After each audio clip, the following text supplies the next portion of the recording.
And we are live. Hey. What is going on, everyone? Hope everyone is doing well on this Saturday. Yes. We're just waiting for Regie to jump on. Invite was sent. And welcome back. Jeffrey is in the house. What's up, guys? Hey, everybody. Good to be back. Perry Comics, man. Good to see you, dude. How are you, man? Hope you're doing good today, Perry. Perry's always doing good. Yeah, Perry's a cool dude. I like that guy. He never gets no sleep. Oh, man. I know the feeling sometimes. Hey, McD, what's up, bro? Good to see you, too, my friend. Hope you're having a wonderful day. McD from across the pond. That's right. Hey, McD, what time is it over there right now, sir? It's like 3 in the morning or something. Nice, Perry, for sure. Always trying to relax, especially right now. I've been worn out, dude. Worn out. You look fine to me. What are you talking about? I just woke up. I took a nap watching Tom and Jerry. Tom and Jerry, man. You can't never go wrong with Tom and Jerry. Right? That's what I was doing when you started talking to you on Instagram. I was laying there watching some Tom and Jerry. Stacy, what's up, Stacy? Good to see you, dude. Hope you're having a good day. Thank you for joining us. It's 1:03. Oh, okay, cool. Joe's Geek Show. What's up, Joe? Good to see you, man. Geek Show. What is up, bro? That's a cool dude, man. Yeah. Yo, the guy puts a lot of work in his stuff. Nice. Yo, it is very dope, man. Oh, it goes in the house. Hey, Steve Whiting. What's up, Steve? Good to see you today, buddy.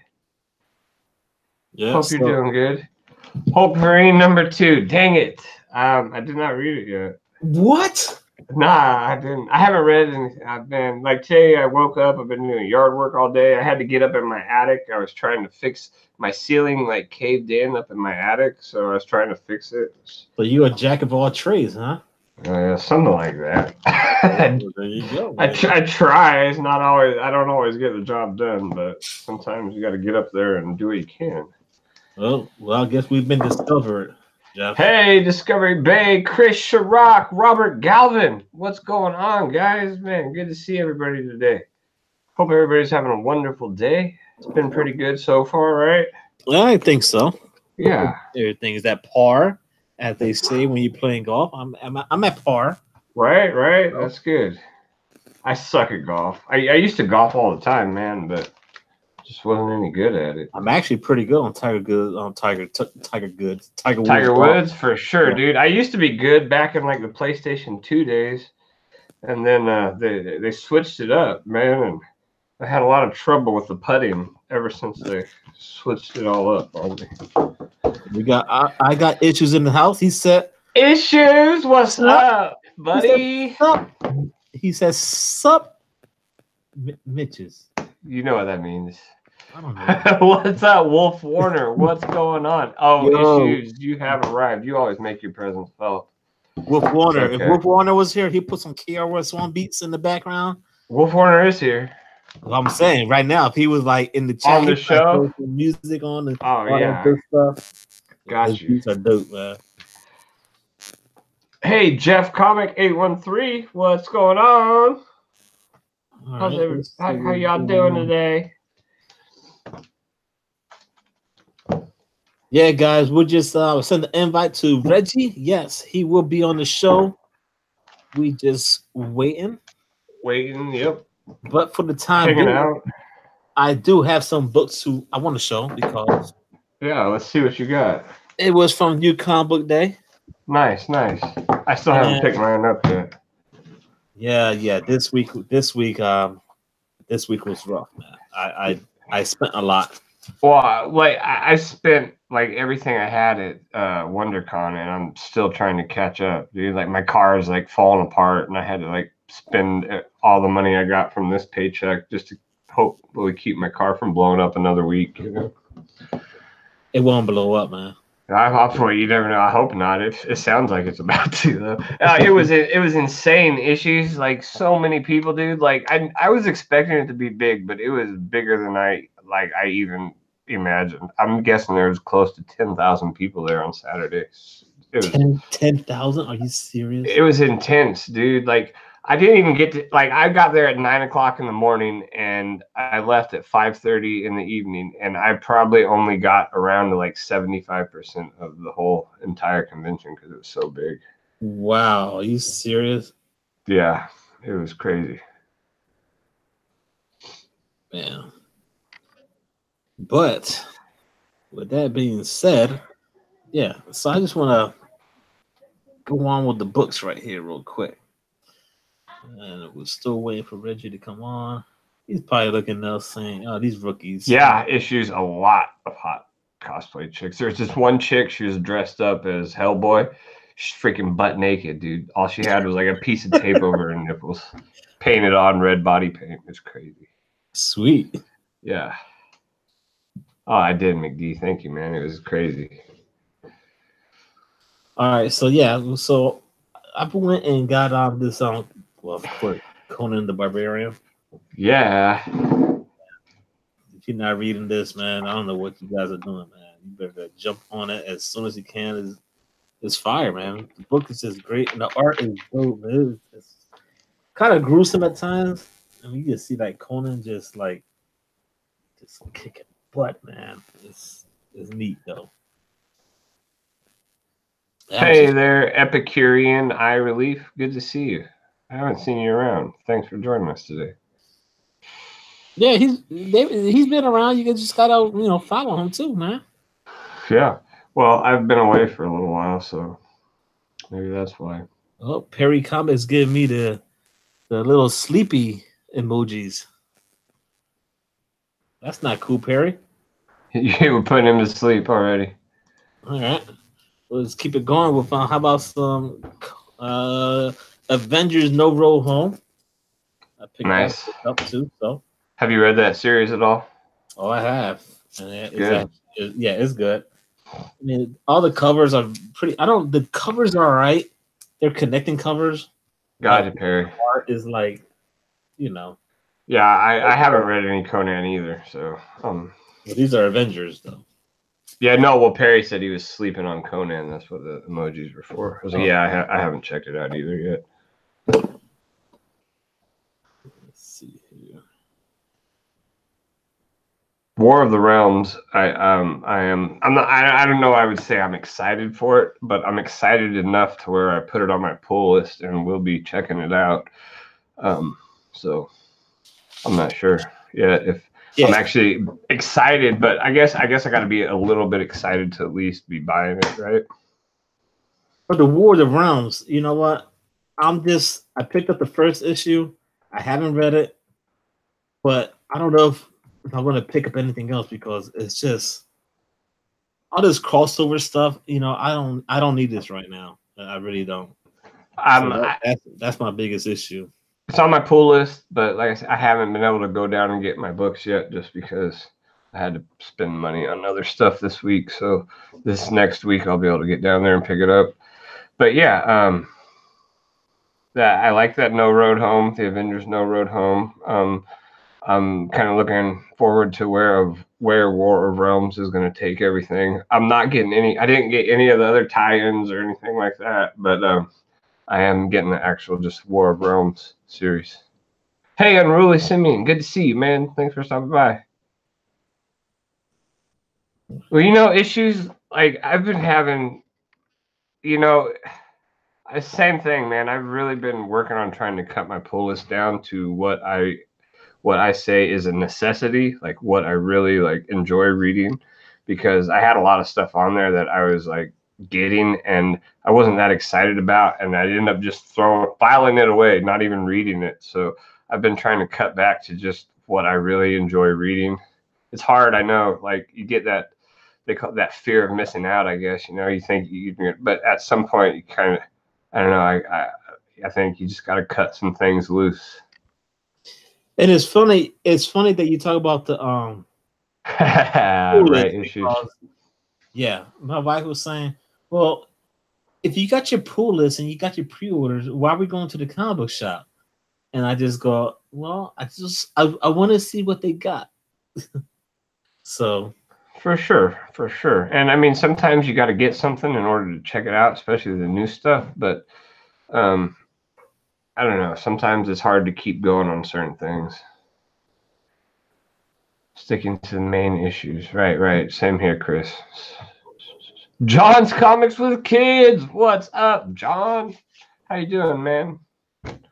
Hey, Puff. Good to see you, buddy. Hope you're doing well today. Boatwright. Good to see you, Boatwright. Family and Comics. Hope you're having a good weekend. All right, just give me 1 minute here. I'm in talk with Reggie. I just got he wants me to email him the link, and I'm gonna do that right now.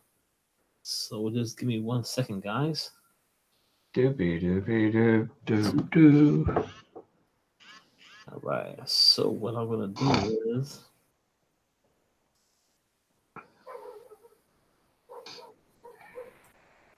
what is the chat talking about right now besides looking at us? We got Logan Torres. What's up, Logan? Hope you're doing well today. Oh, the upcoming Carnage series? Yeah, for sure, man. Like, I think if that's what you're really into, then, go for it. Grab those keys. Good evening to you, sir. Hope you're having a good night or good afternoon, depending upon where you are.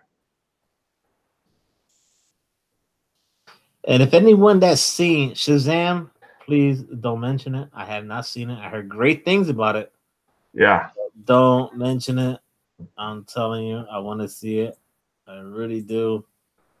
I think it looks pretty cool, man. I haven't seen it either, but definitely looking forward to it. Hopefully getting around to see it at least. Yeah, is that what that Donnie Cates is going to be called? That Silver Surfer run? Is it going to be Silver Surfer Black, I guess? Well, I see a bunch of people talking about that Silver Surfer Black, so I don't know too much about it, though.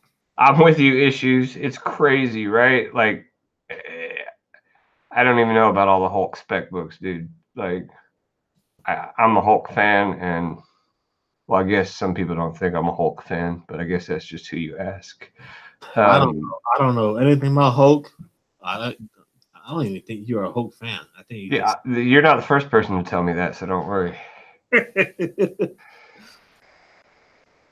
Yo, so how was it when you stepped over John's house, though? That's just a question I was just curious about. It was pretty cool, man. His wife cooked some awesome tacos for us. He didn't cook for you? No, Hulk Nuts is the one who said I was not a true Hulk fan because I didn't know about a Hulk book that he asked me about. Yeah, Issues. Funny, right? Yeah, no, his wife cooked some amazing tacos. He set up one of the bedrooms with all kinds of incredible Hulk comic books, Superman sheets on the bed. He even had an issue of Die waiting on the pillow and a pair of Venom socks and everything. Did you read it, though? Yeah, I read some of them. I didn't read them all. Right, yeah. Did you read Die, though, at least? I haven't read it yet. It was there. You didn't read it? Well, he gave me issue 3, and I hadn't read issue 2 yet, so I had to wait. Thanks, McD. Yeah, I don't know. I guess it just depends on who you ask, right? Yeah, I that's how I feel, Issues. Like, I mean, geez, I don't sit on here and say that I know everything about Hulk, and I don't try to pretend to, but I guess that if you don't know everything or have every book, some people don't think you are. Well, you do know a bunch. I do. I feel like I do at least, but maybe not everything, you know. The one question I want to ask: do you know the birthday of the Hulk? Nah. Oh, okay. I know my birthday. That's about it. That's hard to remember sometimes. What's up, Kingpin? Good to see you, man. I did pick up. I first. Well, actually, this is my first 9.8 or 10. You don't got this. Yeah, buddy. What are you talking about? I got that. Yeah, I just had to mess with you. Bam, right here. Nah. I picked up a few of these copies, man. I was so stoked that they did that. Closet Geek, what's up? Hope you're having a good day too, man. Thank you. Yeah, I figure, you know what? Everyone was talking about it. Thanks, and I was like, nah. Then I went back. I said, sure. You know, why not, man? You know. Right. Let's see. Pick one of the Infinity Stones. The red one. That'd be his birthstone. Boom. I don't know. I'm just guessing. The Hulk's favorite book. Oh, it's got to be Incredible Hulk issue 1. Yes. Hey, Wolf Warner, I got 5 also. I have given away a couple, but I got 5 of them also. Yeah, thanks, John. Well, he doesn't wear a certain size to be specific. He buys those stretchy ones. That way, when he turns into the Incredible Hulk, they stretch. So I think they're a one size fits all issues. Yeah, he's got the stretchy ones. Yeah, spandex or whatever the girls wear nowadays. Those are the ones that he's yoga pants. There it is, the yoga pants. Yeah, I agree, Logan. That Immortal Hulk series is awesome. Yeah, a birthmark on his left thigh with one big old long hair sticking out of it. Yo, but yeah, to keep it going with some books though, because I finally got it. Yep, I didn't pay full price though. This is why I pre-ordered, man. Well, actually, this was not pre-order. I picked this up. I actually paid full price for this one. Yeah, $5.99. Yeah, I got my bunch of stuff back there that I pre-ordered. So yeah. Oh, you got a Unicorn Golden Age book there, Robert? Nice. Those are always good to find. Yeah, they do. I think they started out like as blue jeans or something, right? And then they turned purple at some point. All right. Yeah, same here, Perry. I haven't picked it up yet from the shop, but I'm looking forward to it. The Hulk's favorite song, it's got to be like what? California Love by Tupac. That's a good song though. I know, right? One of my favorites. It could be worse though. Getting what is it? The one with the gin. Snoop Dogg sipping on gin and juice. Yeah, there it is. Laid back. Yeah. Came in with some Miley Cyrus in the boat, right? Came in like a big off. Oh my god! It's not easy being green, right? It smells like Teen Spirit, some Nirvana. Yeah. The Kumbaya. Mambo number 5. Yeah. Oh man. Mr. Logan Torres said, "Did we read the last issue of Immortal Hulk?" I have not. I have it, but I have to read the last 2 prior to that because of my pre-orders. And that's just the way it is, man. It sucks, you know. When I say pre-order, Green Mile, yeah, that's a good one. Pre-orders. Oh, so thanks, grab those keys. Appreciate you stopping by. This is all pre-orders, man. I haven't read issue 16 yet, but only because I haven't been able to pick it up yet. Haven't had the money. Red Harpy, yeah. That's what I heard. So I guess issue 168 is the first appearance of Harpy and Incredible Hulk. So that book's been spiking too, or something like that. Harry and the Hendersons, yeah, for sure. Maybe it's Honey, I Shrunk the Kids. That was a good one. The Goonies, that was another good movie. Maybe that's his favorite. Harry the Henderson was creepy, man. Really? I actually watched that a few weeks back. It was on TV. The Big Lebowski, dude, that's got to be it, right? For sure. The Big Hulk Lebowski. Bam. So, I don't, Perry. That being said, I did pick up that beautiful Green Lantern cover. Oh, hey, you're a DC guy, huh? Oh, jeez. Do you know anything about that Walmart Captain Marvel exclusive? You heard about that? I have not. Me neither. I do live by Walmart. Yeah, well, Perry was just asking if anybody had heard about it. Oh, yeah, Beetlejuice could be. John nailed it. Oh, the Hulk abides. Hey, there you go. Stuart Little. Yes, it could be. I think those are all quality movies. Actually, I think it became one of those things, you know, everybody's just collecting and trying to grab everything right now. So, like, you know, if Walmart and Marvel and DC can make a buck off of putting some exclusives in Walmart, they know we're going to eat it up, right? But that's the thing, though. At Walmart, like where I'm at right now, like the books were like perfect. You will go there, no one touches them. And I think now, it depends on where you go, though. Like, you know, too. yeah, but these books have been there forever. And now I go there, and then, like, it's sad to say, like, people just like they grab. You can tell they're grabbing the corners and just bending them. And like, why? You know, the people they're being such. They're such a douche. Yeah, absolutely. You know, No Good Comics, Hunter Thompson. Thank you guys for joining us. I think you got a part of that is you got to take into fact the people who work there are putting them up. Biggie Shaq, what up, bro? Rigie, what's up? Because I used to work retail, and a lot of times those people don't really care. Like, you know, they're making minimum wage. They're just grabbing stuff out of boxes and throwing them on the shelf. So yeah, it's kind of messed up though. And then actually the cool thing, they do have these little black and white. Yeah, right. So, I'm not sure, Bake. Like, I don't know if any of them will hold value or are going to hold value or anything. You know, I really don't. I don't buy that they're like, if they're throwing them in every Walmart, they can't be low print runs. So, I mean, typically that's one of the biggest things when a book becomes, you know, with a book holding value is it a low print run and in demand? So I think whether the print run and how much demand for those books sticks around will be part of the determining factor. Hey, Biggie. 15? Yeah, I mean, what do they go for? 7 in the store, so $8. Okay, $8. no, the Walmart books are like $4.99. What is Perry saying about $15? He says it's an $8 book 3-pack. So yeah, don't talk about that Major X. I saw that thing at $10 and $5 for shipping on eBay.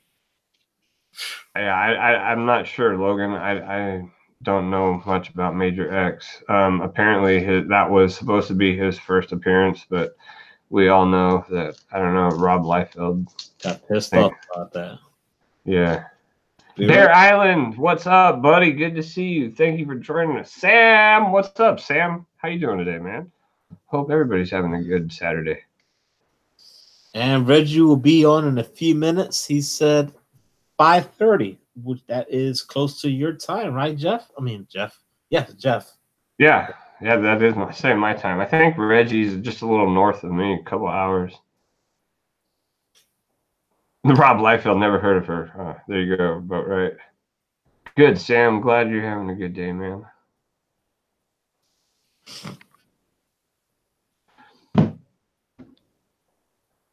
Man, it's crazy. Like, Reggie's not even here yet, and we got 20 people in the chat. That's pretty dope. And I have to say, I got this piece of art, Stephanie Hans artwork, signed by Stephanie Hans down here in the corner. It's from C2E2. It was a gift from. Did you have to pay for the signature? No, I don't know. It was a gift from Bear Island Comics. He sent it to me. Oh, awesome. Yeah, I just opened it yesterday. It's pretty cool. I'm looking for a place to put it on the wall. Oh, we got 90 mother effing comics in the chat. What up? What is up, homie?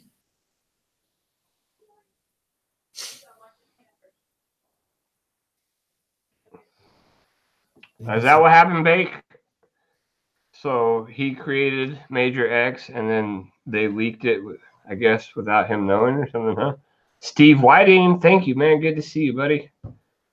Signature was free. That's sweet. That's a sweet piece of art. I did have to pay for a signature. I had to pay. Really?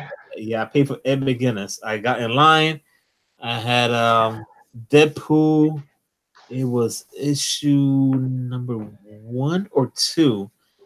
And I get there, and he gives you the option. He goes, but he's a great guy. And I need to say, I met him at MegaCon. Great guy. He was talking to me. He was eating his lunch, and I was like, oh, man, that's cool, whatever. He's like, I haven't ate all day, just got here, I'm eating, whatever, blah, blah, blah. And he goes, so I got this one, Perry, J. Scott Campbell variant, the Uncanny X-Men. I wouldn't say it's an adult exclusive, but I had to order it through his website. But yeah, so I was like, all right, can you sign this book? He said, sure. You want me to sign it to what's your name? And I said, dude, I don't. Right here, I got this one. Where's the signature at WonderCon? Is signed by Vita Ayala. Says to Jeff, much love, Vita. I thought that was sick, dude. And then I also got Greg Pak to sign my Weapon H variant cover. Free. That was so cool. They're like, oh, you want a signature? Yeah, for sure. No problem, man. Yeah. Hey, D-Ron, good to see you, dude. Thanks for coming and joining us today. Don't pay for a signature. That's what I'm trying to tell you. Yeah, I mean, even Donnie Cates, even Donnie Cates was signing for free. First signature was free. Then it was like $10 after that. But well, no, he said unless you sign it for free, but I need to put to your name. And I was like, yeah, like I mean, unless you're trying to resell it, then signature. He charged me $10. I did it, but yeah, I think that's cool, man. Like, unless you're trying to get like a bunch signed, because there were people that had like stacks of like 20 books they wanted Donnie Cates to sign. So, I mean, they're probably selling those. But if you're not trying to sell them, man, a lot of these guys will hook you up. That'll be Fire Guy Ryan whenever he meets David Mack. He loves David Mack artwork. Yeah, and he said he's gonna take him a stack of stuff, and that I can't wait to see. Wingnut, what's up, buddy? Good to see you. Wingnut, what's up, man?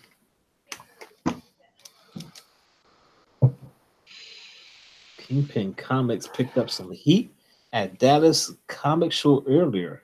Chino, what's up, Chino? Good to see you, buddy. Yeah, Chino's been doing good at the shop. I said it before. Good, that's awesome.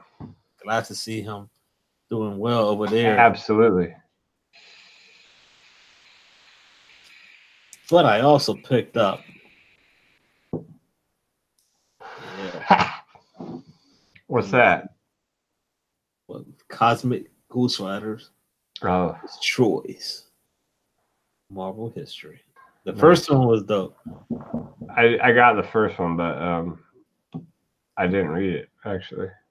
Yeah, it's pretty neat, man. It just you see it, goes back in time and trying to fix everything. It's freaking funny too, man. Huh. That kind of ties in, I guess, with that movie Deadpool 2 a little bit, right? At the very end. Just about. But can you imagine if they made a movie now? Cosmic Ghost Rider? How dope would that be? Man. That would be cool. I we were talking about that with Comic Jabroni that one time, and I was thinking that Cosmic Ghost Rider would be kind of a cool movie to see. All right, so waiting for the man of the hour. Bum, bum, bum, bum, bum, bum. It's gonna happen, guys. That's my Cardi B. Who's that? Cardi B? Yeah, that was my Cardi B impression. Nice, Biggie. Is that like what is that? Web of Spider-Man issue number 70?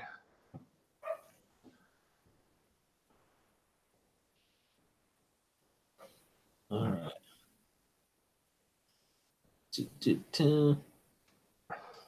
So is anyone watching WrestleMania tomorrow night? Oh yeah, for show. Getting that for show. I know John Comics and Kids is watching it. That's the one person I know who's watching it. I can't wait. I'm ready. I hope someone. Oh, look who we got. What it do? Hey. How you guys doing? Good, man. Good to see you. You as well, brother. It is good to see you. Sorry I couldn't hook up with you at WonderCon, man. Oh man, no, it's cool. It was crazy. You went on Friday, right? Yeah. Like, was it pretty wild Friday too? No, thankfully. No. Oh yeah, you're lucky. It was intense on Saturday. It was packed.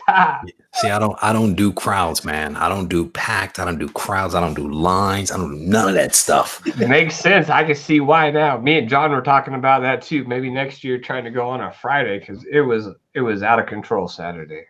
And that's the thing, man, is I like to ease into stuff. You know what I'm saying? If I can help it, just like jump into my neck. And so what happened was I actually got access to the showroom floor about, it was probably an hour and a half before the doors opened. Wow. Nice. So it was sweet, man. I was really able to just kind of ease in there, hang out for a little bit. I walked the whole floor like twice before the doors opened, so I kind of knew where everything was. So it was cool. It was cool. Nice. I didn't even make it through the whole floor because it was so packed on Saturday. I might have saw like 75% of it, but it was just packed. I thought we were going live at 6. Is that not the case? Oh, well, different time zone. Maybe I got it confused then. Yeah, because I thought it was 6 Pacific, and that's why I was saying I was going to come on at 6. Oh, then that's my apologies, guys. I'm so used to Jeff time zone, so I thought you guys were near. So that's no, we are, and I thought it was 6, and so that's my bad. Then that's why I was like, I'll be on there 5:30. I just realized that we were actually live, so I apologize.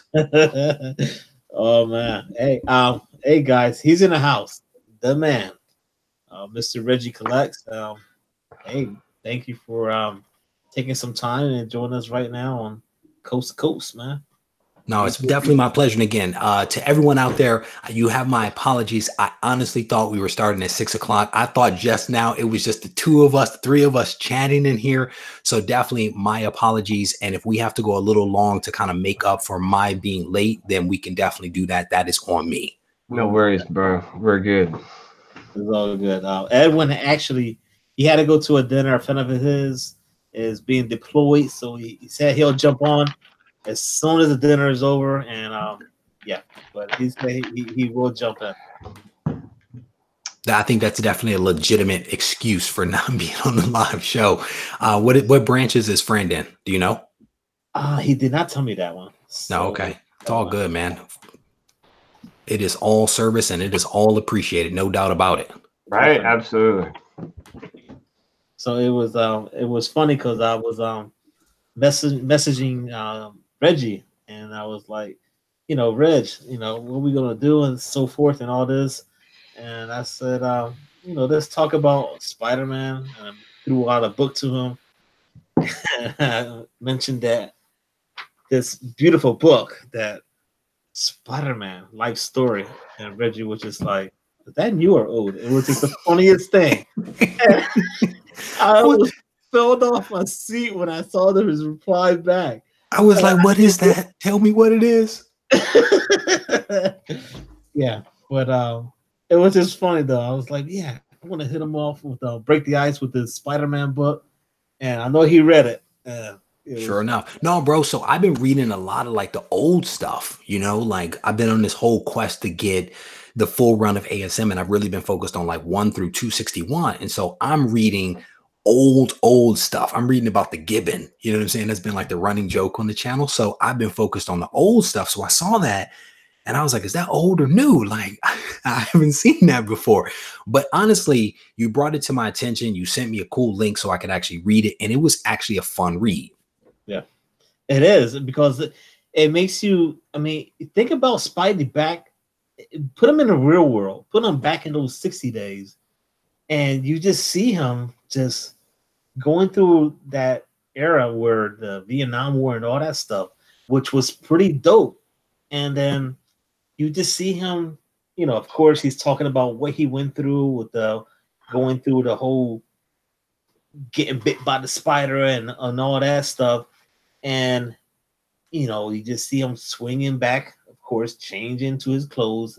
And he just walking out and runs into this whole thing of the Vietnam stuff. Can you imagine that at that age, how young and you're involved in this? That part blew me away. Looking at the pictures, I have the book in front of me right now. It's just crazy. All these, peace and the draft, and it's crazy, man. One of the things that I've always appreciated about Spider-Man comics is that they show him as a complete person. You know, they show the cast of characters around him, which round out his life, right? Beyond the tights and the uniform and the costume, the crime fighting, right? You see other aspects of his life. And one thing that was really great about that book that you had me read was that it was rooted, to your point, in the times at which the reader was enjoying it. You know what I'm saying? That's kind of what it was based on. It was like, you know, if with great power comes great responsibility, and I have these powers, and these men and women like Flash Thompson are going to fight this war, and they have no powers, then maybe I should go and serve. And that was what was really fantastic about it, is that you could maybe see a teenager at that time reading it back in the 60s, asking him or herself that same question. Should I go and serve? Should I enlist to help my fellow man? That's what makes, in my opinion, Spider-Man so fascinating to read.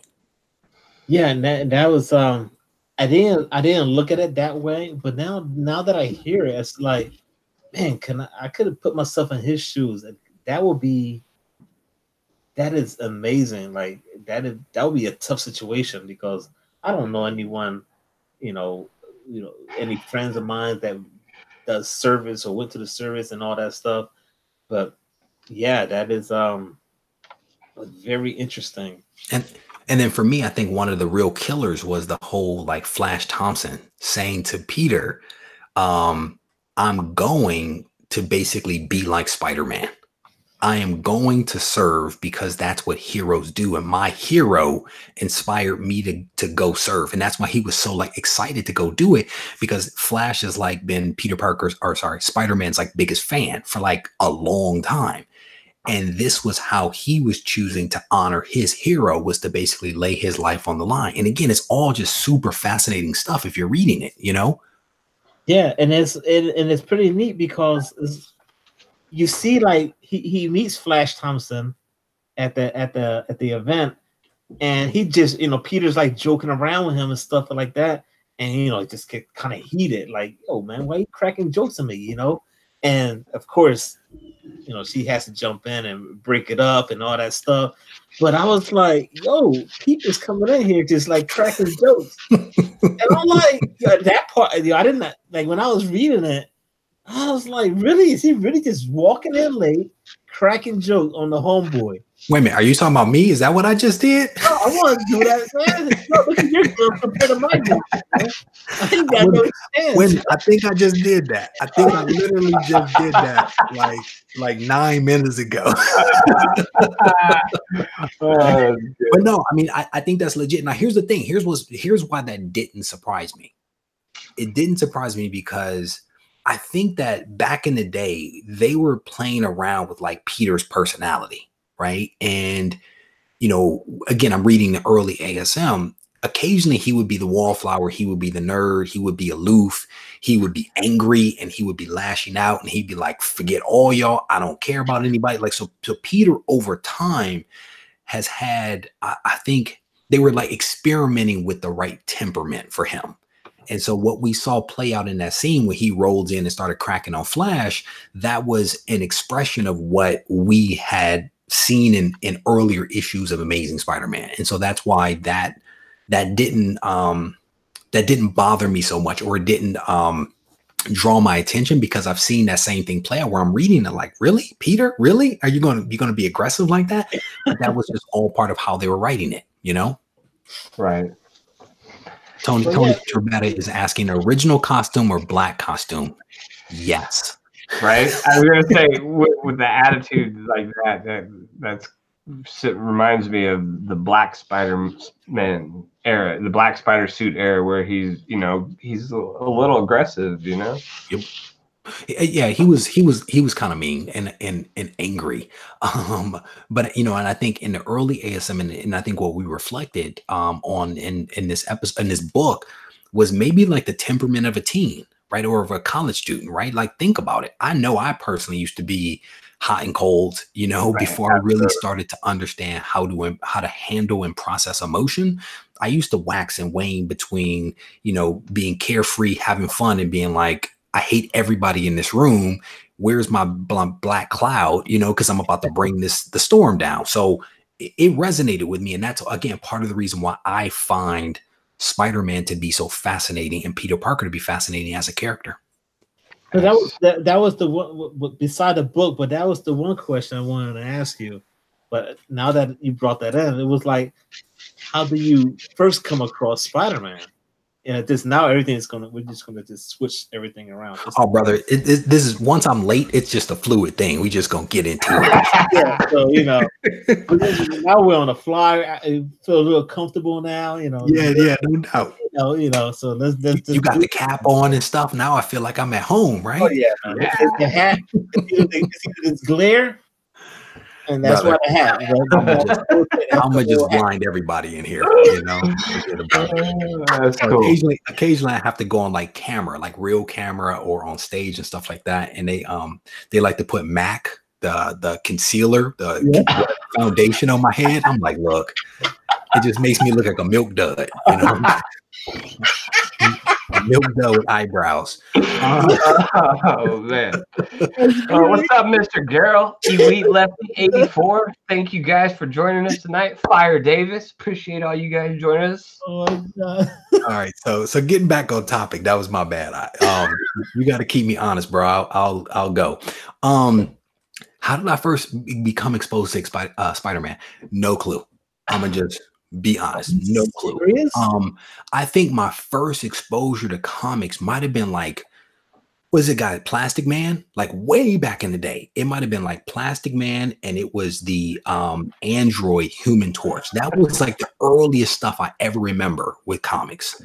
But for somehow I became exposed to Spider-Man, and it might have been through a friend. It might have been through a cousin. I honestly don't know. But as far back as I can remember, Spider-Man Peter Parker was my character. As far back as I can remember. Wow. That's crazy. I mean, I thought you would have been like, yeah, man, Spidey? Yeah, all day, man. It's just, he's been my favorite character from the beginning. And I'll explain why.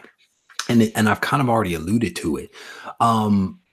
There is something about Peter and his struggle that resonates with me as an individual, right? Like, I don't know about you guys, but I'm personally actually an introvert, right? And I don't always seem that way, but I'm actually an introvert. And so as a kid, I was a smart kid, but a quiet kid, right? And I never really like fit in because we also went to church. And so my family carried themselves a certain way. We behaved a certain way, especially when in public. And that doesn't always fit with kids being kids. You know, I was the kid wearing dress shoes to elementary school. You know what I'm saying? Right. So there is something about Peter Parker not quite fitting in and finding out that he's actually okay with that, right? Him having this confidence to do what he does while at the same time struggling with everyday life and struggling with like how to pay bills, how to, you know, date girls, how to, you know, afford his motorcycle or whatever, you know what I'm saying? And it's that balance of him and his struggles against his heroism that really resonated with me as a kid.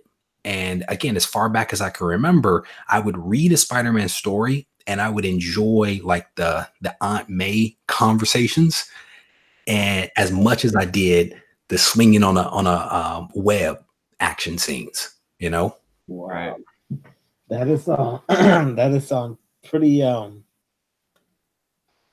I remember this myself, like, you know, growing up and being picked on at school and stuff like that, and it's just crazy because like I like Flash and. Mm-hmm.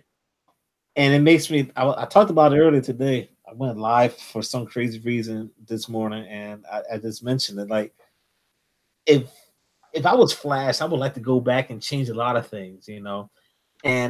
But I wouldn't do it because imagine everything you have to change and everything, the consequences that would happen now, you know. And that's why I like Flash a lot, you know. It just to me, it means a lot, But I mean, the thing is, is that the things that you went through are the things that make you the man that you are now.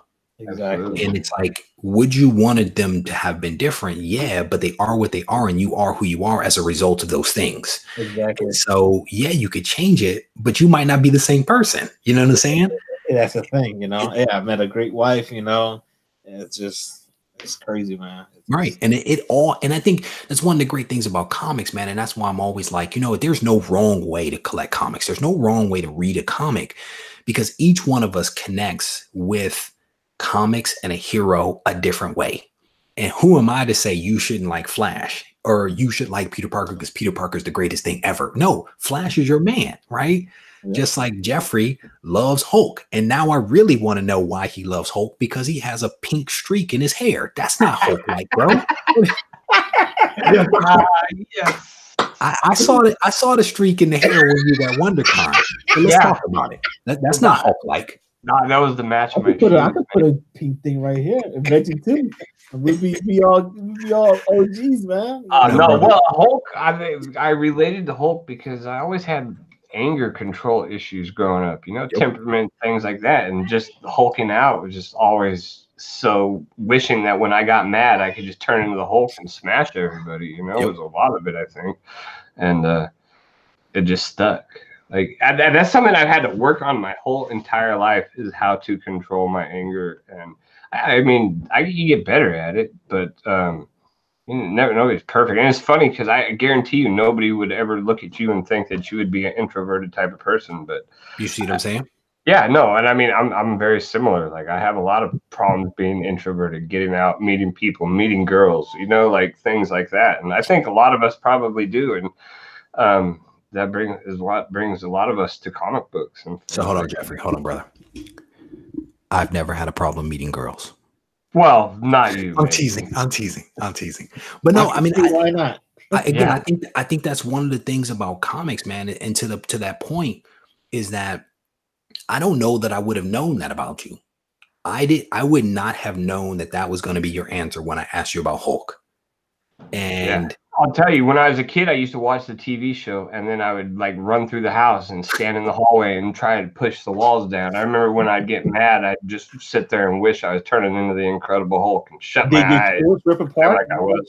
No, I'd never turn. I wish, I wish I got big like Reggie, but he used to put on those really small shirts. Man, I got small shirts right here. What's his face? Hulk Hogan just rip it. You got a pre-rip shirt. I'm about to. But I mean, I think that's one of the great things about comics is that to some degree or another, it's an escape for younger people. I mean, it's even an escape for adults, right? You have a stressful job, man. I come in the room, I read a comic, I feel better. Nothing, it doesn't matter. You know what I'm saying? For that little bit of time I'm reading that book, it doesn't matter. When I was a kid, I used to go get my comics. I used to come home. I used to lay on my bed in the basement and read comics for like hours. And that was my escape. And it worked for me. But to Jeffrey's point, you recognize these things in yourself and those things resonate with that particular character. And maybe through that character, maybe through just getting older, you work through some of that stuff. Maybe you're less angry. Maybe you're less introverted. Like people find out I'm an introvert and they're like, no, you're not. And I'm like, yeah, I am. Right. I work hard at being more extroverted. But when push comes to shove, where do I find my energy? By myself with my family. That's where I find my energy. That's a true introvert. But I've worked on it. You know what I'm saying? So it's a lot, man. Making YouTube videos was one of the hardest things. I'd wanted to do it for like 3 or 4 years before I finally woke up one day and was like, I got to do it. If I'm going to do it, I got to do it and get it over with. And it was a fear. Like being on camera was a serious fear, and I had to sit there and work myself up to it. So, I mean, one thing for me, man, and I think I've said this before. I don't know if you guys have ever heard it. Like there were some names of characters that I had never uttered out loud before making YouTube videos. I had never said them out loud because I never had a real, I mean, I have friends that we used to kind of sort of collect, but we would never have these discussions about comics. And I never uttered certain words out loud until I started making YouTube videos and be like, oh, so I think I pronounced that wrong when people were like, you said that.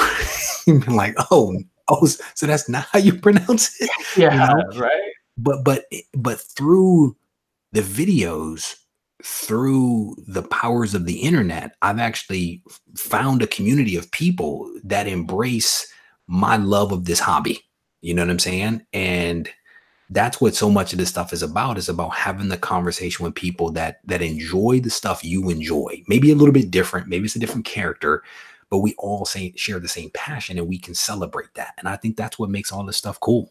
I agree 100%, man. That's the thing. It's like, we all share the same thing. We all have, our lives, we all have families and stuff. And I look at your stuff, Reggie, and I always say, how the heck this guy finds time to do everything? So that's why I wanted to ask, so how do you balance is the right word? Your job, okay, and your wife and the kids. The wife is like your biggest supporter. You got your channel, and then of course you gotta, your guns, man. You gotta work out, How you balance all that, and you're still able to go out there and do your stuff, bro? Yeah, give a quick shout out to Jeffrey Comic 813 and Boat Right family. It's good to see both you guys. So I've never really had a problem with balance, right? I'm the kind of guy that the more stuff I have, I think the better I perform, right? So I like a little bit of pressure. Okay. And the way that I always balance it is that everything has like a time, right? When I'm with my kids or with my wife, I'm with my kids and my wife. That's it. Like, don't ask. I mean, I'll still like occasionally like message people and stuff like that, but I'm very focused on my family. And somebody will be messaging me. I'm like, look, I got to go. I just got home. I got to go inside. I got to spend time with the family. That's why when you see me, I don't go live a lot until 7:30. Why 7:30? My kids go to bed at 7. I clean up, I do the dishes, and then I come in the room at 7:30. You know what I'm saying? And that's how I separate it. When I go to the gym, I go to the gym after the family goes to sleep, right? So my wife may go to bed, depending upon during the week, like maybe about 8:30, 9 o'clock. That's when I go to the gym. If I don't go to the gym, I'm in the room recording videos. So I typically record my videos and all that kind of stuff late night when the family sleep, and it's just, my thing is, whatever needs to be done, I am going to focus on that thing at the time that it needs to be focused on when it makes the most sense. And I don't detract away from my family. And I try not to, if I'm working, I try not to detract away from that. You know what I'm saying? But I'm very good at juggling lots of things and letting nothing drop, Pretty good. It's like I'll come home and I'll start pacing back and forth, and then my wife be like, "What are you thinking about?" I was like, "Thinking about doing something." She goes, "Oh God, there you go," But she's like my biggest supporter. And then after I'll lock myself in the room, and she goes, "How do you think you did?" I was like, "I think I did good. I'm gonna edit now and just put it on and see what happens." And it was funny because like the beginning of the week, I said, "I think Reggie's coming on the show," and then she goes, "Reggie?" That's what I was like. Hey Jeff, it gets better. Check it out, right? So one time, right, she shows me a picture and she goes, "This Reggie?" Yeah, and this is Reggie sitting with no shirt on, just rip like it could be Hulk. But the black version of Hulk, the black version of Hulk. And she was like, I said, "Yeah, that's Reggie." And I'm not a jealous person, I'm ripped too, as you can tell. And she's just like, "Oh, that's cool. You're gonna have him on the show, So it is funny. It's just I just had to throw it out there because she likes Reggie. So what can I say? Yeah. Dude, I'm gonna tell you, I've had many, because of the fitness stuff, I've had many awkward situations. I went to a dinner once, and I didn't know this, but right before I got to the dinner, they had been passing around my photos, and I'm walking in, and everybody's looking at me, and I'm like, "Why are they looking at me?" And I sit down, and then somebody was like, "Yeah, so we were just looking at some of your photos," and I was like, "Oh my goodness," because then you're like, "Which photo did you see?" Because okay, yeah, people one of the GQ ones. I've seen some. People have seen me with very few clothes on. You know what I'm saying? Sometimes that is the first way that people meet me, and it may begin again because I'm an introvert. That puts a lot of pressure on me. You know what I'm saying? Yeah. When you do fitness stuff and when you get oiled up by people backstage and all that kind of stuff, it's par for the course. You get used to it, I guess. Yeah, I remember those days, man. When I hired my coach is a woman, right? And I walk in her office and she's like, okay, it's nice to meet you, blah, blah, blah. Take your clothes off. And I'm like, whoa, can we ease into this? And mind you, it was like this little bitty office. Tom said, that's how people, I guess he said, do me too. So it's hilarious. I walk in her office, man, it's like this little bitty sale. And we were pretty close. She's like, take your clothes off. And I'm like, all right, well, I guess I'm going to take my clothes off now. It's all par for the course. Tom says he's typically nude and covered in oil. Oh, man. I'm going to tell you, here's the thing, backstage behind a bodybuilding competition, right? When you're getting, spray tan, because even black people get spray tan, right? So you're back there and you're in your underwear or less, right? And you're getting spray tan. And most of the time, the people that are spraying you are women. So they're like, in your crevices, spraying you down, seeing your intimate parts. And then, there's a period where you have to stand there. You have to stand in front of a fan and the fan's blowing on you and you're standing next to a scantily clad girl and a scantily clad dude. And it's just, everybody's just trying to dry off. And it's just like, it's just what you do, and then you get rubbed down with oil and there's like 2 or 3 girls that'll rub you down. It's just all very interesting, Yeah, that sounds like a good way to put it. Kingpin Comic says, I think that's a different kind of interview. Indeed it is, bro. Indeed it is. Oh man. Hey, I just forget about the comment. We're just gonna linger right now because hey, this is like comment Tom said, this show is amazing. Hey, when you come to coast, you never know what's gonna happen. Never know, man. You can start about a book and then next thing you know, just talk about oiling and waxing and crevices. Girls. Yeah. Yeah. All right, but I just want to throw this out there too. Just another question: which artist who has drawn Spidey, your boy, Peter Parker, the man, yeah, Kingpin, I know, right? is your favorite and why, sir? I just want to say I like Bagley because when I got back into the game collecting comics, I was reading Ultimate Spider-Man and Bendis. I love Bendis, and Bagley was doing the art. So that's my boy. So I just want to know from you, sir. So I don't know if there is a single, right? If I had to pick one, it would probably, I think Bagley is pretty high on the list. And Bagley's my man because back when I was collecting the first time, like in the 90s, it was when Bagley was doing Spider-Man. And so that's my Spider-Man. That's the Spider-Man I know with those proportions. He was slim, but he was also muscular. He didn't have the exaggerated poses that Todd McFarlane used to do. And I just think that was a good Spider-Man for me. I think Eric Larson's Spider-Man was pretty good. In my opinion, not as good as Bagley. I think anytime you talk about artists for Spider-Man, you have to talk about Ditko and Kirby, because I mean that's where it started, right? You have to mention those guys because they're fantastic. Ditko's Spider-Man was not the best. I don't think that his was the best, but it was good. So at the top of my list would probably be Mark Bagley and John Romita.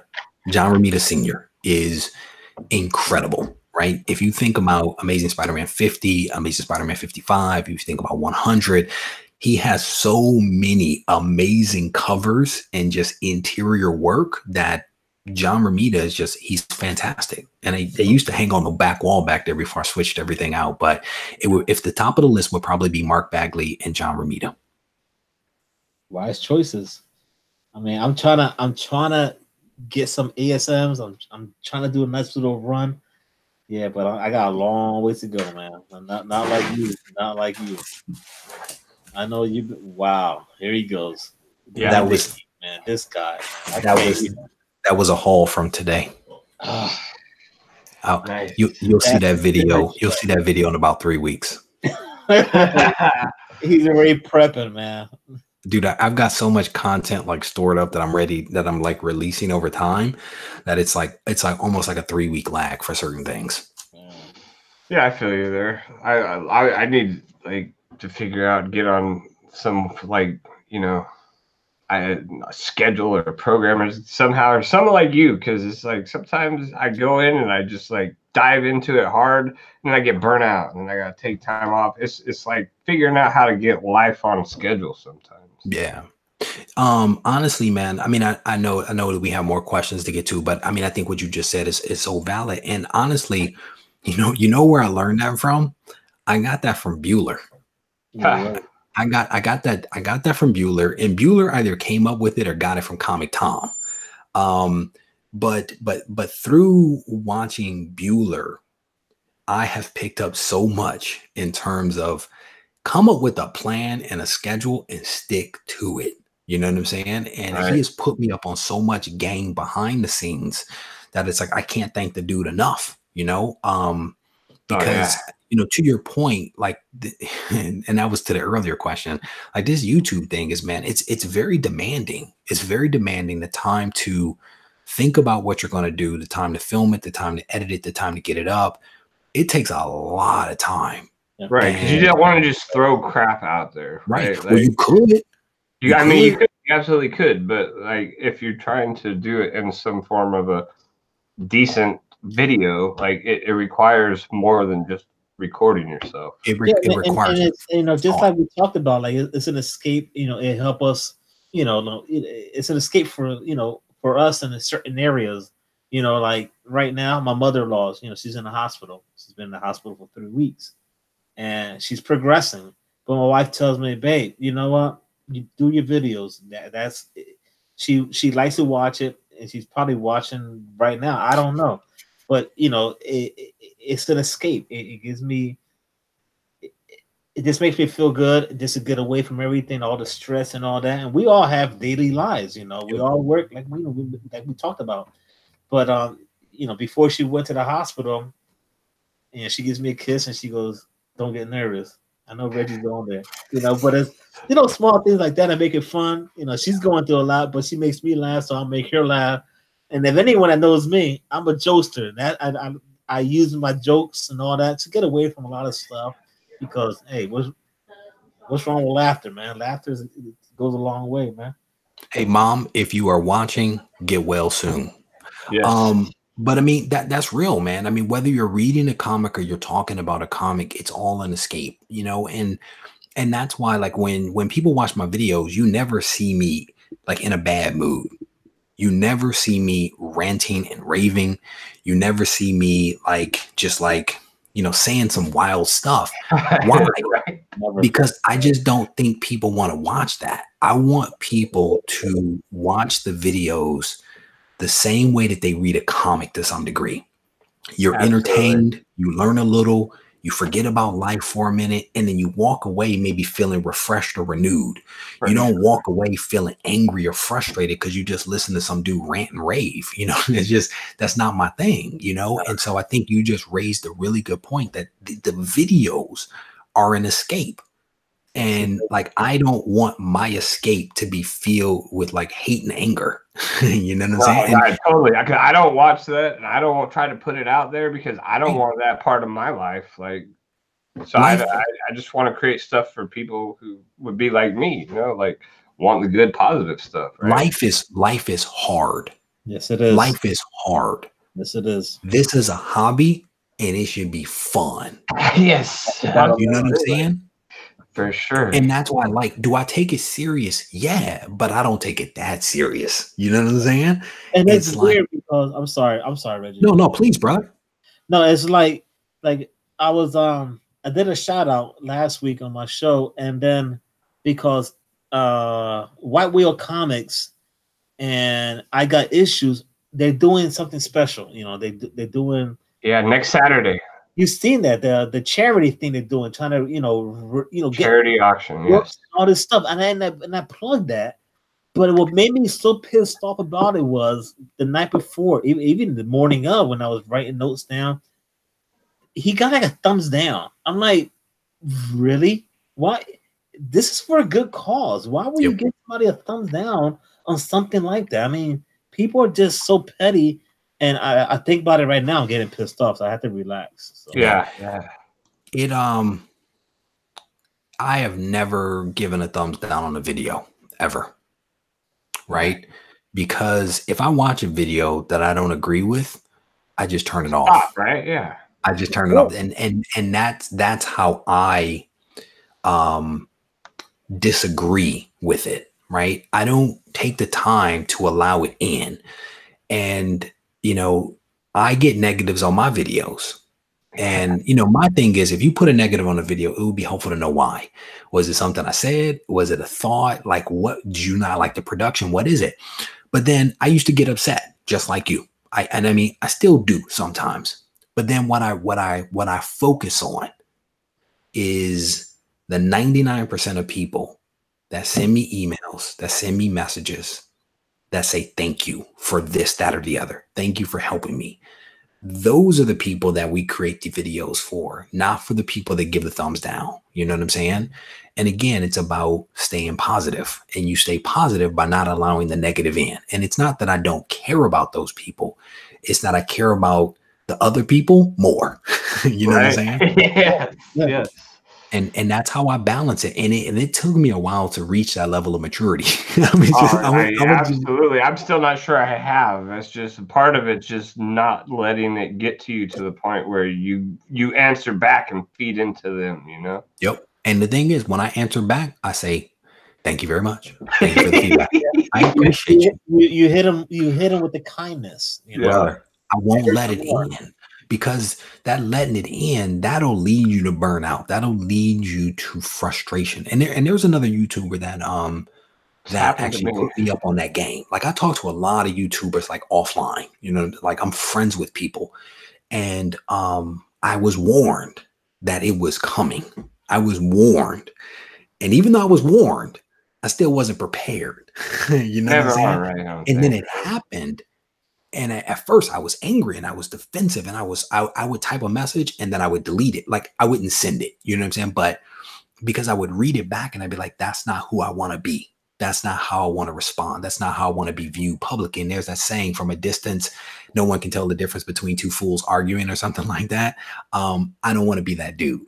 I don't want to be the ranter or the raver or the one that's doing the angry tweets and responses and blocking people. That's not the game that I want to play, you know? No, I know. I've had people message me negative things on Instagram, and I'll sit there and stew over it for like a week trying to think about it. Well, what can I do? What can I say intelligently? And I'm just like, you know what?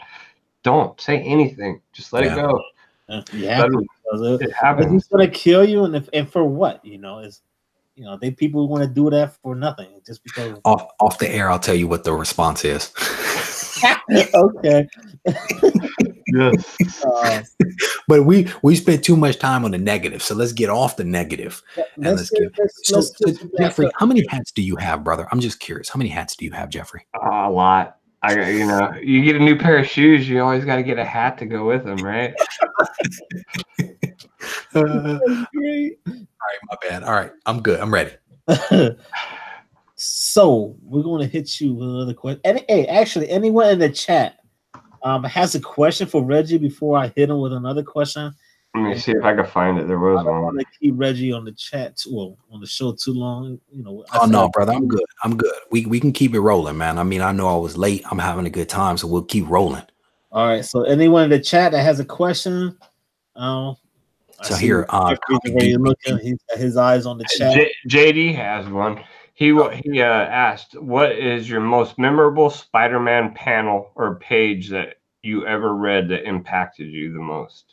That's a good question. I could probably make videos on that. You know what I'm saying? And maybe I will. Thank you for the idea, brother. I appreciate that. Yeah, there you go. Another show. Man, I'm telling you that the best ideas for videos, I think, come from people.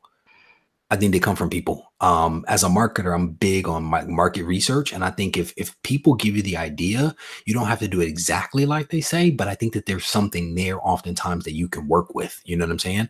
And people are like, you have so much diverse content. Well, my diverse content is a reflection of my diverse feedback that I get from my audience. And I appreciate that. So I think one of the most memorable that just comes to mind, readily comes to mind, is I think it's Amazing Spider-Man 33. And it is one of those water issues. And it's the one where Spider-Man is trapped underneath some kind of mechanism that is blown up in Doc Ock's headquarters. And he is trapped under this machinery. There is like this anecdote, which is a mixture of like Peter's blood that he is trying to get to Aunt May in the hospital because she's like dying or something like that. And he is trapped under this machinery. And it is I think it's 6 pages. I think it's a couple of pages of him struggling beneath this machinery as he thinks about his responsibilities to his family.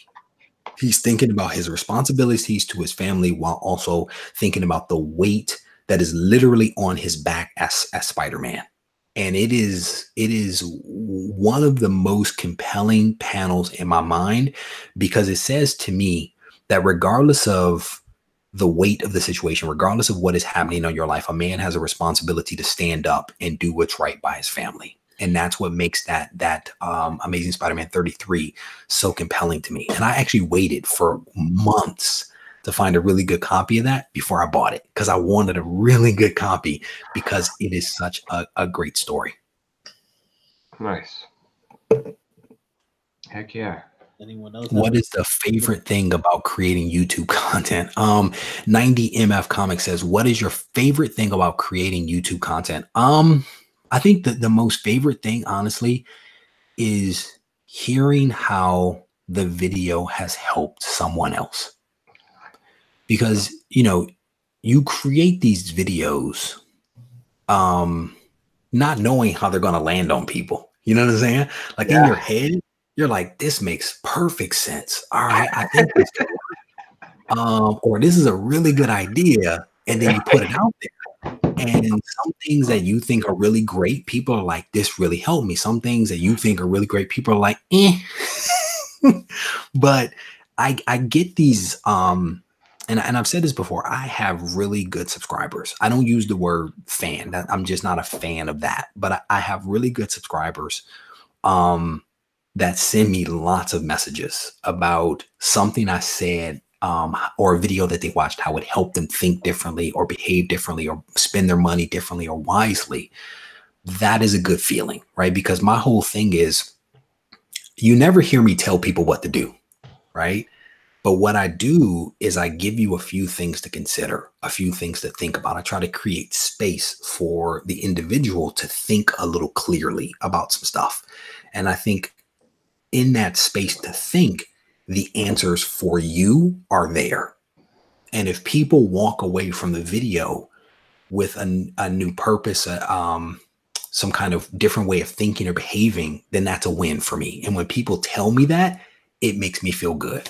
So, and it's interesting because I saw your one video with the veterans and how back in the day they went to war and probably had a comic book in their back pocket.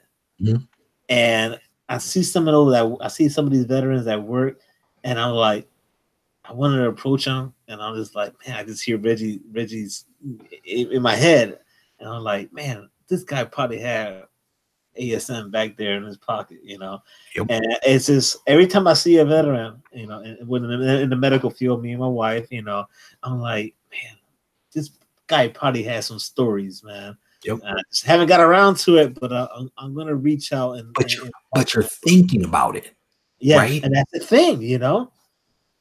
If anything else, you are at least thinking about it, because and this wasn't my original idea. I wish I could take credit for it.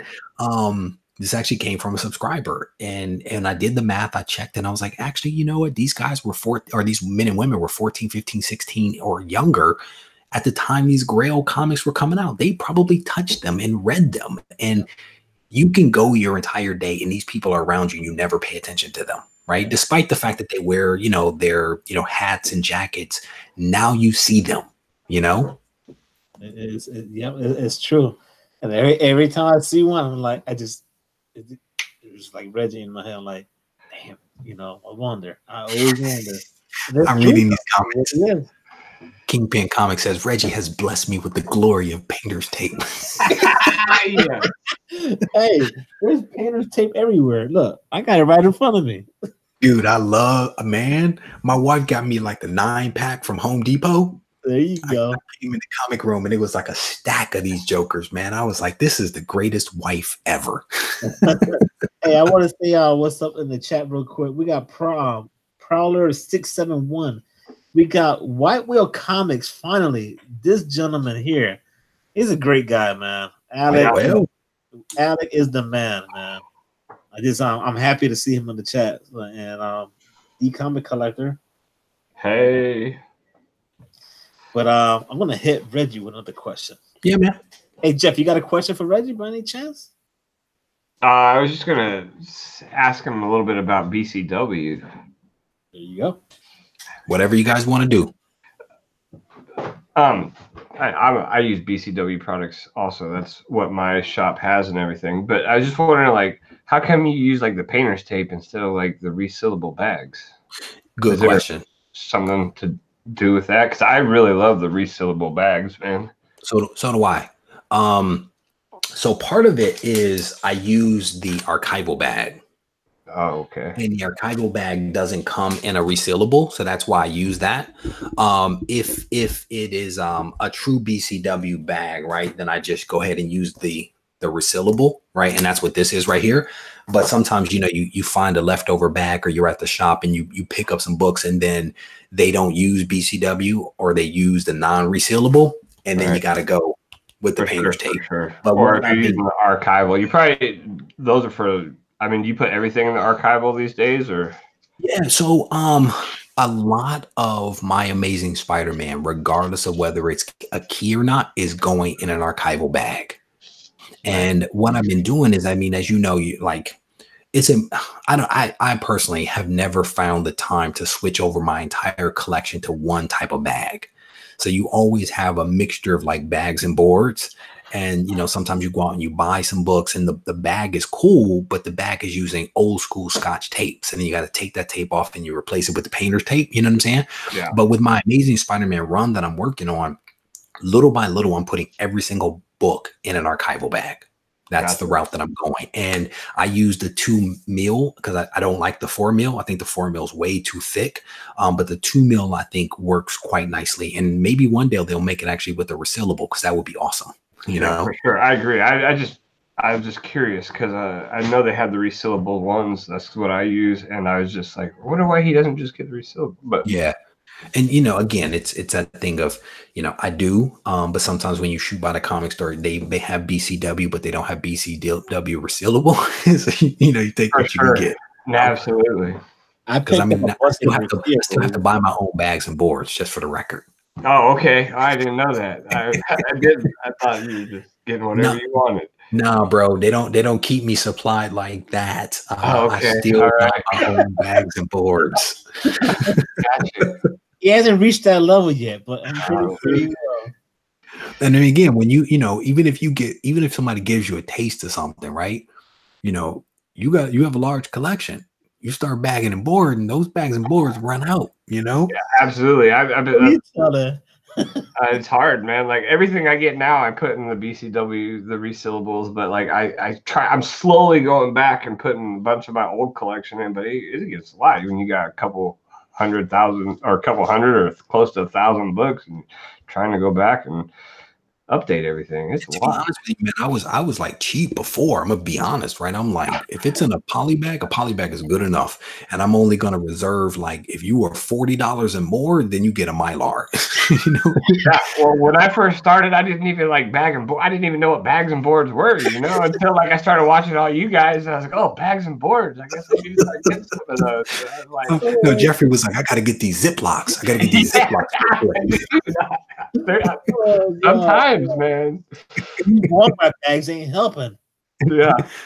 Man, I can't tell you. I've rescued so many comics from Ziploc bags, man. My Iron Man 55 came from a Ziploc.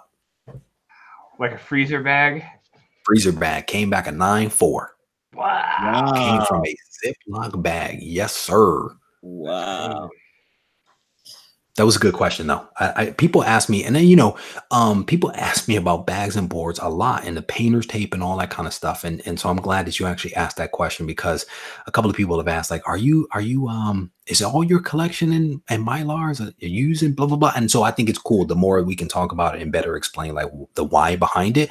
But with that said, there are so many different like ways to bag and board comics. Oh yeah, there's no. I think you have to do what works for you. Absolutely. I've honestly, I'm bad with tape. I've messed too many books up with tape of any kind, because like you get a book, like if I get a book in the mail, it's got tape on it, I'll take it off and I'll just do something dumb, like set the tape off to the side, not paying attention, and I'll be looking at the book, and something happens and I go and I set the book down right on top of the tape. And I mean, it wasn't even on the bag, but because I lost focus on what I was doing, I set the book right on the tape, and then you're like, oh. So I found for me, if I just don't keep tape anywhere around, it's safer. So. And again, I think you just have to do what works. And like for me, I didn't even know other bag and board companies existed, to be honest. Like when I grew up, only thing I ever heard or had was BCW. That's it. Wow. You know what I'm saying? And so like there's like My Lights now, and then I think those are fine. I've never used them, but I'm sure they were fine. And there's the E Gerber, which I started using. And again, going back to my cheap comment, I was like, ooh, those jokers are expensive. I can't afford those. So let me answer this question real quick. So MF 90 MF Comics is asking about my favorite indie read. Bro, I'm a Marvel guy. Yes, he is. I don't do indies. I don't do indies of any sort. Somebody sent me Reggie. JD sent, no, I think it was JD. Somebody sent me an army, Albatross. I think it was like Albatross from maybe Boom Studios. I don't know if that's considered indie. That was a really good read. I mean, they have like 2% market share. That's pretty independent. Yeah. But I don't do a lot of indies, man. I'm mostly a Marvel guy, mostly a Spider-Man, X-Men guy. That's kind of my thing. Okay, so we all know you're Marvel. So when you go to the shop, are you just hunting for old books, or do you have maybe a top 5 books like you want to go out there and get like this book, you want to read that one, But do you go out and be like, yeah, I'm gonna pick this one up, or nope. So I am very focused on Amazing Spider-Man, right? That I am trying to put together this run of Amazing Spider-Man, and people talk about my low tech backing board system here. I love it. It's epic. It hasn't failed me yet. You should get that graded. Actually, he said it. He said it with one of your slabs, and they'll probably grade it for you. You're a nut. It's got some things right here. Yeah. The Joker come back at like a 5. You know what I'm saying? But so I'm very focused on Amazing Spider-Man, and when I'm the kind of guy, if I have a goal, I'm going to line up against that goal and I'm going to take that goal down. So today I went out hunting and I picked up, I think there's probably 45 Amazing Spider-Man books. And then I have a small stack of keys, which included a few X-Men, and then a small stack of books that I picked up as part of Trivia Night, because I have Trivia Night at some point coming up soon. So I'm very focused on older books. And when I go to a shop, I have my pull list. So I have Venom on my pull list, Fantastic Four, Immortal Hulk, and Amazing Spider-Man. I think those are the only books that are on my pull list. And honestly, I haven't read those books in so long. I still get them because I think they're great books, but I've been really buying and reading the old stuff. And I don't deviate too much, like there is this, so anytime you hear me talk about something in like a video, I try to actually live that thing. And if I make a video talking about not chasing spec or having a goal and setting a goal and adhering to that goal, I am literally trying to do that thing because I don't want to be seen as a hypocrite. You know what I'm saying? Absolutely. And so is that boring? Maybe am I missing some opportunities to get some other books? Maybe, but I also want to practice what I preach because I think that that's important. I totally agree with you 100%. I'm kind of the same way. My main focus is Incredible Hulk, and I got a few books on my pull list. And other than that, I you know, when like I say that because I've been like serious collecting for about 2 years, about as little over, you know, how long my YouTube has been around, a year and a half ish kind of thing. But at first, when I first got into it, I was like chasing variant covers, you know. Then I was like, I got tired of it. I was like, what am I doing? Like, this is kind of not my style.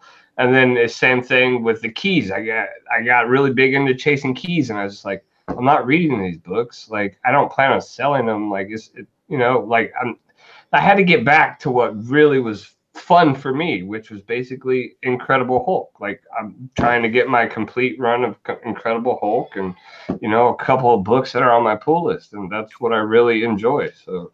But the truth is that journey that you just shared is the same journey that so many people follow. Right. So many, and part of like what I try to do with my channel is I try to speak to all types of collectors, whether you're a new collector or a newly returning, or you've been around for a while. And I can tell you for a fact that so many people follow that pattern. I followed that pattern. You know what I'm saying? Like, I came back, I was buying everything. If it was on paper, I bought it. And then it was, if it were a variant and if it was limited or exclusive, I bought it, you know? And then I was like, well, what am I really doing? And if you look at my videos reflect that journey. You know what I'm saying? And then what I try to do is I try to ask myself, okay, if I was a new collector coming in right now, what would I be struggling with? And then I talk to those new collectors and they say, here's what I'm struggling with. Okay, cool. Let me create a video for you guys as if I were that new collector. You know what I'm saying? Because I wish somebody was saying to me, don't buy the daggone variants. And again, hold on, let's put a caveat. There is nothing wrong with buying variants if variants are what you are into. But if variants are not what you're into, then don't buy variants. And so that's what the channel is about. It's like, hey, find out what your sizzle is and go there. Yeah, I called it chasing the bright lights. That's what I refer to it as. You know what I mean? Like the bright lights. Yeah, all the same. But like for myself, I'm trying to get the whole run. I don't know if you can see it, Reggie, but the Marvel Team Up Spider-Man. I'm 41. Yeah, and that was a gift, and that's from Steve Whiting. That will be. He'll be on the show with Bueller in a couple of weeks, but yeah, I'm trying to get that whole run. I think it's dope. You know, I read a few of them, but I was like, I want the whole run. I don't want to read anymore. I want to start from 1 to 150, and that's what I want to do. That's what's up. So that's what's up. I actually have one of that one with Spider-Man teaming up with Ghost Rider on the train tracks. I think it's like 15, maybe. I don't have that one. I've had that book since I was a kid, bro. At one point in time, it was like the oldest book I had. Well, you just knocked that out. That was one of the questions. Do you remember one of the first comics you had as a kid? So no. All right, so let's ask me the question so that I can answer it the right way. Go ahead. No, it's fine. No, that's perfectly fine. But no, because we're coming close to an hour. Like I said, I don't want to keep you over an hour. I just want to hit you up with maybe a couple more questions real quick. Yeah, man. And let's see here. Your kids. Mm-hmm. This hobby you have with comics and all that. Do you want to grow this inside your kids? And maybe, you know, as they grow older, they're doing the same thing as you, sir? Brother, John's comics with kids is like my inspiration. Oh, right. The way that dude involves his kids in the hobby, it's amazing. Man. It is amazing. Like I sit there on like I haven't done it in a while, but on like Saturdays, I used to sit there with my kids having breakfast, and I would sometimes have my little girl in my lap, and we would watch John's comics with kids. You know what I'm saying? What he is doing with his two girls is fantastic. I gotta tell you, man, they went to WonderCon with us, Kate. Oh yeah, I know. And it was such a great time. They had a blast. Like, we were kind of worried that might be too much for them, but it wasn't, man. And they loved it. And just being like, that was the coolest part of the weekend, like hanging out with the two of them and enjoying it. It's awesome. One of the best experiences, man, I think as a parent is seeing the world through the eyes of your children. You know what I'm saying? And when your children are experiencing things, even for the first time, it actually makes you appreciate that thing so much more than looking at it through your own eyes, which probably can't see as well, right? The first time my boy saw a giraffe and knew what a giraffe was, it almost brought tears to my eyes, you know? And like my figures, those banks back there, my kids literally, if I'm in the room, my daughter walks in and she's like, this. And I'm like, which this do you want, baby? So I pick her up and she grabs a character and then she's like, this, and she wants another. My boy was in here. He had all of them on the floor and he's fighting with Spider-Man, Wolverine, Incredible Hulk. He's fighting with them. If my kids get into comics, it would be the greatest thing ever. If my kids don't get into comics, I'm certain that they're going to be doing something else that's really cool, right? And literally my wife and I worked on our wheel yesterday, and comics were in the wheel. And so I have to decide what to do with the comics. And my wife was like, you just can't give them the one kid. And I was like, but they should technically go to the kid that wants them, right? So I've got to figure out what to do with these comics when I pass on. And I may actually do a video about that because someone asked me about that. But my hope is that the kids will get into comics. I think that they will, because I'm kind of brainwashing them into like wearing pajamas and underwear and socks that feature superheroes. So yeah. I can promise you they won't know any DC characters. Oh man. And I got something to send out to you, but you're gonna be mad because we DC, and I know you like Batman, so I do like Batman. You see, got the Batman statue. But Batman is not DC. Batman transcends. I don't have kids, but me and my wife, we're talking about it. Where it's gonna go, who knows? But I'm a big baseball fan. Mm-hmm. So, if either it's the boy or girl, I just want them to play some baseball. Go Giants! Yeah, go Giants! Right. I'm not a big. I sucked at baseball. My favorite sport was basketball playing. But are you a sports fan, Reggie? No. I knew not you at all. I knew you was. So here's the thing. I was raised by all women. And this is an exaggeration, right? Well, let me say it this way: the women in my family don't like sports. So, I mean, I played sports. I wasn't good at sports, but I played sports. Okay. It wasn't until I got older, and really started appreciating like hand-eye coordination that I was like, oh, this is what athletics is. But I'm not a sports fan. And people are like, but isn't bodybuilding a sport? Yes, but it requires no coordination. It does require some. You can't say no. Bro, it requires you to pick up something heavy and put it down. If you lift a barbell, you got to be coordinated to get both arms going at the same time. Why do you think people have so many shoulder injuries? Oh yeah, because they're like, what? No, I'm telling you, it is not a sport. All right, so we'll end it with the last question, Reggie. I know you got to go. Yeah, man. What do you see as the future of Reggie Collects channel going? Like from here now, do you ever want to quit your job and just do YouTube forever and maybe do some mystery boxes like Reggie, not Reggie, but Bueller? Do you see yourself doing stuff like that? Yeah. I don't know, right? I remember when I had 150 and 200 subscribers. Oh, I remember when I got to get to 1,000. I got to get to 1,000 subscribers and 4,000 watch minutes. Then I remember back then, Chris from We Love Comics said to me, he was like, once you get to 1,000, the floodgates will open. And he was like, you have to start putting more into your channel. He was like, you're coasting. He was like, he gave me a kick in the butt. And he was right. So that motivated me. And Bueller motivated me. And watching the things that Tom does motivates me. And watching guys like, what is that guy's name? Comics Explain, Rob. Motivating, right? You watch these guys and they are killing it. And my goal, now that I'm at like 3,000 subs or something like that, is to continue growing the channel. Thank you. And to continue putting out content that helps people, that continues to help the new collector, the newly returning collector, and the collector that has been around for a while. And if I can continue doing that and doing it at a sustainable pace, I think that that's a win. Would I ever like to become a full-time YouTuber? Yeah, but the money is tough, right? People aren't making millions off of YouTube. You know what I'm saying? But would I like to get there? Yeah, that would be great. Is it possible? Who the heck knows? But you know what? I have fun. Every time I do a video, I have fun doing these live shows with people. And to me, that's cool. You know what I'm saying? Yeah. 5,000 subs would be great.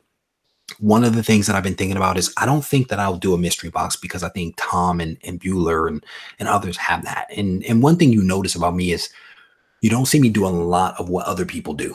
That's just not my thing. Right? Yeah. That's why you also don't see me on a lot of people's channels. That's just not my thing. I want to be different, you know? And so I do things differently. One of the things I've been playing around with is why not a Regie Collects exclusive variant comic? Hey. Right? Yo, that is fire. Now that would be dope, right? Yeah. So I'm noodling stuff like that, and I don't know if it'll ever happen. But I've never seen a YouTuber right now, coast to coast. I've never seen a YouTuber come out with their own exclusive variant. Now imagine if I did that. That would be different. You know what I'm saying? For sure. And I mean, I probably like own most of them. Yeah. Like, you know, they'd be in a long box in the corner somewhere, right?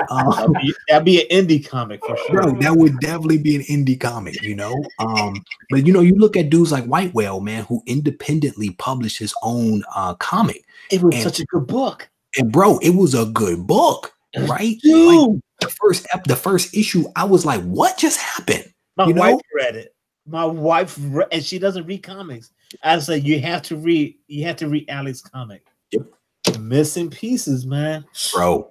And it was like I was talking to a dude the other day. I think this dude is in Canada, and he was talking about how he wants to be a writer and stuff like that for comics and blah blah blah. I was like, bro, reach out to White Whale, Alec, and have a conversation with him because he did it. And I've been thinking, why not link up with like Alec or somebody like that and just come out with our own comic or do a Marvel exclusive variant or something like that. I'm trying to think about things differently than the norm, and I don't know if those things will ever happen, but that's where my head is. You know, the interviews that I do, I think the interviews are cool. I dig the interviews. You know, I was a communications major in school, and I think people like the interviews, you know, and that's why I've continued to do those. The hunting videos, I think people will do those. And I've had some successes, but I've also had a ton of failures. You know what I'm saying? Videos that get like, you know, 100 views. It's funny because I remember Jeff reached out to me last December, November. Hey, how you feel about coming online doing a live show? I said, okay, we'll do it. And we talked about this, Jeff. You know that, and if anyone has seen the show, you know. And just take it. You know, Jeff was he's helped me a lot, and here I am, like reaching out to Regie, and I was just like, I'll reach out. I don't know if it's gonna happen. Reggie's a busy guy. I know he has a family, and freaking Reggie's in freaking coast to coast comics, you know. And I have like, you know, Edwin's not here, but Edwin's like, man, it'd be nice to have like Tom and all these guys, you know. And I was like, it'll happen, and here you guys on, man. The thing is, man, you have to have a vision. If you have a vision and you have a goal and you line up against it, you can make it happen. And for me, man, I'm no different than you guys. I don't see myself as being any different than any other YouTuber out there. Sorry. You know what I'm saying?